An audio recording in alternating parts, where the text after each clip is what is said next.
So hopefully by now, with the previous modules behind you, you've become a little more familiar with the Lync interface. We're going to spend some time now with some of the more in-depth features of Lync. For instance, configuring phone and video settings.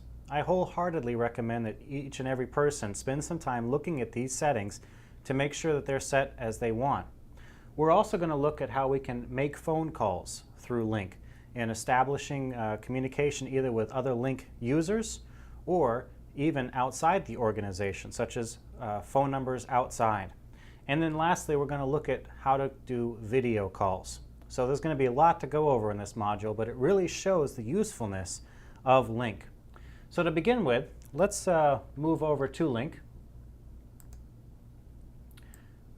We have the Lync client that we're familiar with, no doubt by now, and what we're going to do is we're going to first look at the video and audio settings for Lync. So to do that, we're going to go ahead and click this gear or the cog, and when it comes up, we're going to go to audio device.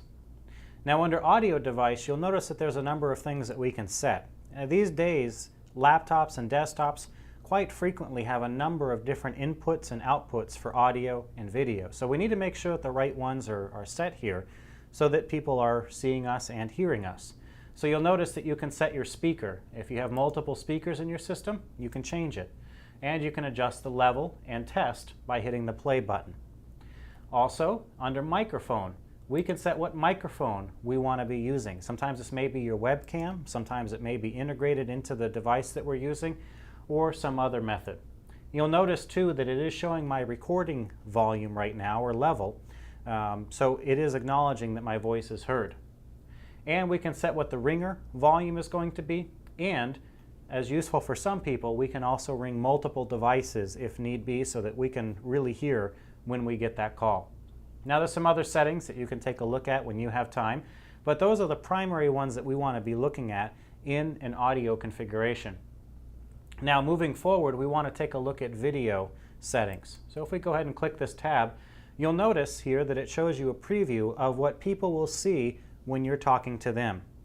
Now in my setting here, I can clearly see that I'm in the frame, so that's a good thing. You can see why you want to spend some time on this to make sure things are right. If we click camera settings, it will give us options such as brightness, contrast, saturation, sharpness, things that we're used to seeing in video settings. And we can also do camera control for certain cameras, where we can adjust things such as zoom, or focus, or exposure. These days, most cameras are auto-focusing, so we don't have to spend too much time in here generally. So let me cancel out of this, and again review that things look right, and I'm happy with that. So I'm going to go ahead and click OK. Now back at this main screen, we've talked about this in previous modules, but remember, when you hover over an icon, you get the different options that you can do with that particular person. So we can instant message them, as we've talked about in the past. We can call them, which we'll demonstrate here in a second. We can do a video call, or we can see their contact information. So what we want to do in this case is we're going to actually give Dave a call. So I'm going to hover over his contact. I'm going to hit Lync Call. And what will end up happening is it will call him.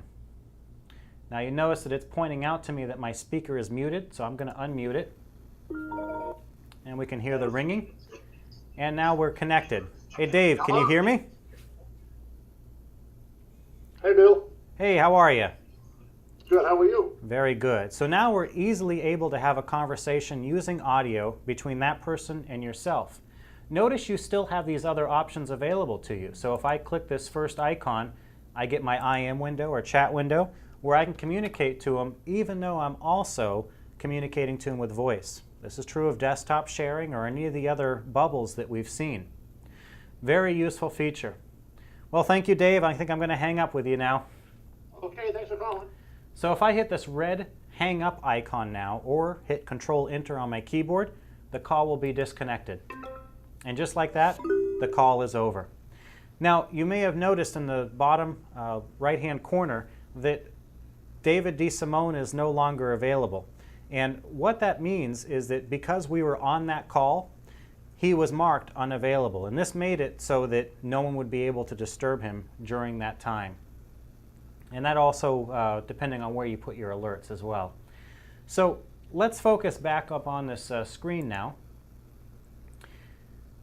The next phase of this is that was a link to link call. Very simple to do, as you can see, and we can involve multiple people in that, just like we've done in other scenarios. And we'll see that when we do video conferencing very shortly. But another thing that we may want to do within the Lync client is call an external source. In other words, something that isn't defined in Lync, a phone number. There's a number of ways that we can do that, and this is where one of the powers of Lync really shines through. So, for instance, let's imagine that Dave DeSimone, when we pull up his contact card, if he has multiple numbers listed here, we can actually call him just simply by clicking this number and connecting to his cell phone or some other number that he has listed here. He doesn't have any in this case, but most organizations would publish this using Active Directory or some type of directory service so that everybody has that. Another way that we can call people is by clicking this phone icon up here and using the conventional dial pad. And we can also type in the phone number here. So you'll notice that when we type in a number that looks like a phone number, Lync automatically recognizes it and adjusts it so that we can just simply dial that number. The same is true over here in our contact screen. We can type in a phone number here, and Lync takes care of formatting it and marking it with an icon so that we know that this is, in fact, a phone number. This also gives us the opportunity to mark it as a favorite if we want to be able to have it in a list that we can just double click at any time and call. Very convenient for keeping track of memories. So let me delete that. And what we're going to do is we're going to show another way that we can, in fact, make a call. So let me bring up the Internet Explorer. And this is true of all Microsoft applications. So Microsoft Office applications such as Word or Excel or Internet Explorer. If a phone number pops up somewhere, a plugin from Lync will notice that and will give us the option to call it. Let's see that. So we'll go to Dell.com. All right, and so the page came up, and notice over here that you have 1-800-WWW-DELL. All right, it's not even a phone number, it's letters that make up a phone number. Well, Lync recognized that, and I can just simply click it, and it says, do you want to call this number? You notice it converted it to numeric form for us. And I hit it, and I'm going to be quiet here while it connects.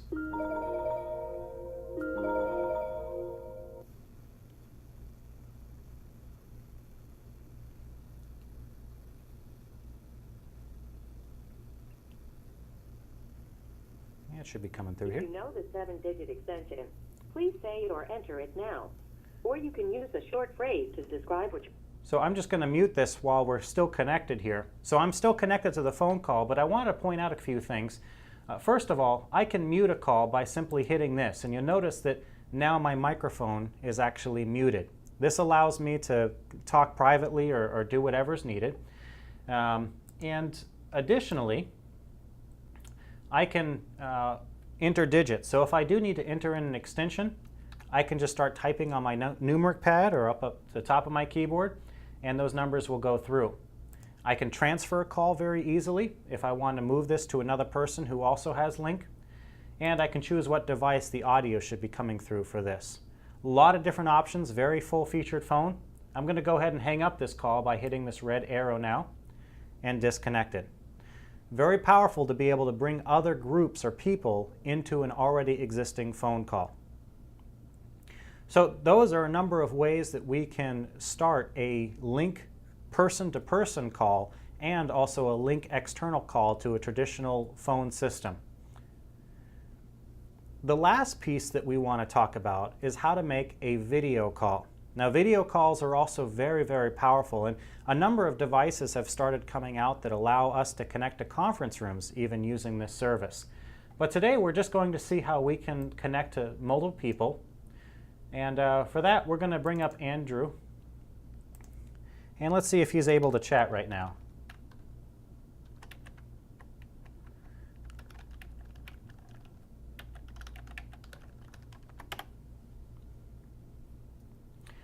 Okay, so Andrew just got a pop-up on his screen that allows him to, that alerts him to the fact that we're communicating, and you see there that he's typing a message. All right, and I'm going to go ahead and I'm going to add video to this call. Let me unmute my microphone so that we can hear them. So you hear the ringing. Hello. Hi, Bill. How's it going? Not too bad, Drew. How are you? Not too bad. Is it hot there in the studio? Yeah, it always is. Always is. So, Nice. very good. So now, very easily, we can communicate. And just like we did with the phone conversation before, we can bring up the IM window, which will allow us to still talk while we're communicating via voice. This gives us the availability to send files. This allows us to do many different things to keep in constant communication. Now, let's say that we wanted to pull somebody else into this conference as well. We can do that much like we did before by hovering over this bubble, choosing Invite More People, and I'll go ahead and click that. I agree. Let's get Pam. We'll click Pam Conway and hit OK. And at this point, it's ringing on her phone.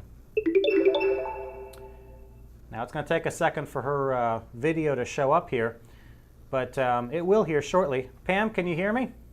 I sure can. That's great. Okay, and like I said, in a second we'll see Pam here. And what's interesting about this interface is that as we're looking at it, depending on who's talking, that person will get the video control. So if Drew starts talking, it'll suddenly focus on him. Drew, can we test that out for a second? Sure. I like apple pie. How's that? That's perfect. And just give it a second. I think Pam is still connecting here, so we'll be able to see that shortly. All right. Hi, Pam. How are you? Hi. Good, thanks.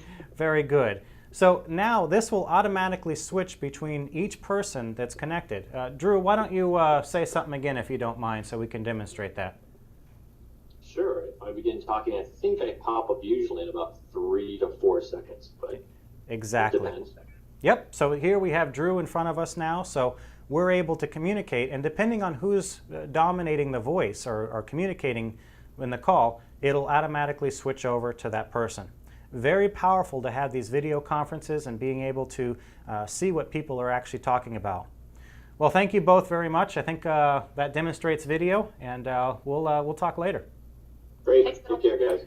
All right. So again, I'm going to go ahead and hit this red hang up button. And now I've left the call, and they've also left the call as well by doing the same thing. I can rejoin at any time if I needed to, if I accidentally click that button a little prematurely or by accident, and I can get that back. Very powerful, very easy, and very fluid when compared to other services that we'd perhaps have to use to perform those same steps. So, hopefully now you see the power and capabilities of both audio and video within Lync.